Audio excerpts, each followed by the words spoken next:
Do you know why Jesus began with, "Blessed are the poor in spirit"? In Matthew 5:3, he declares, "Blessed are the poor in spirit, for theirs is the kingdom of heaven." The Greek word ptōchos literally means beggar, not merely humble. Jesus didn't open his manifesto with meek advice. He kicked it off with a declaration of radical dependency. Imagine a Fortune 500 CEO stripped of every title, standing in worn boots on a factory floor. There, amid the clatter of machines and the steady hum of workstations, she discovers that her boardroom brilliance evaporates without the gritty lessons learned at ground level.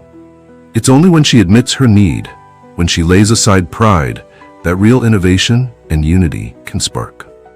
Furthermore, Proverbs 3:5-6 exhorts us to trust in the Lord with all your heart and do not lean on your own understanding.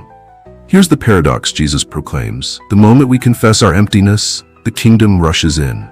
When the CEO becomes poor in spirit, her humility unlocks creativity, cultivates teamwork, and unleashes resources she never knew existed.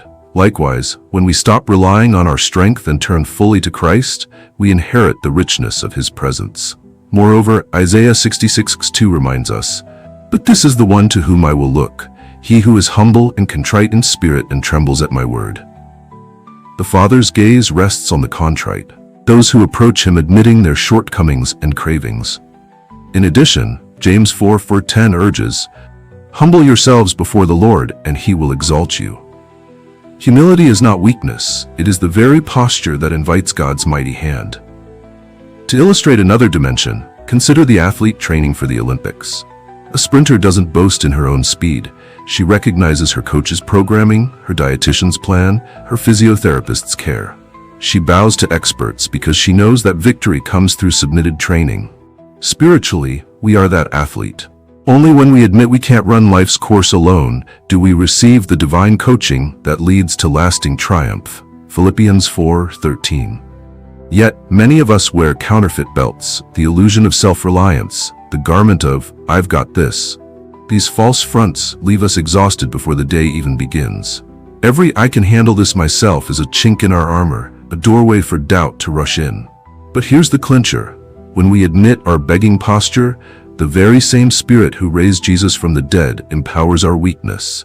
2 Corinthians 12:9. His strength is perfected in our frailty. Finally, reflect on Lamentations 3:22-23. The steadfast love of the Lord never ceases. His mercies never come to an end. They are new every morning. Each dawn greets us as beggars at mercy's door, and each dawn shows us that God's grace is endlessly sufficient. So I challenge you today. What pride are you clutching? What pretense are you refusing to shed?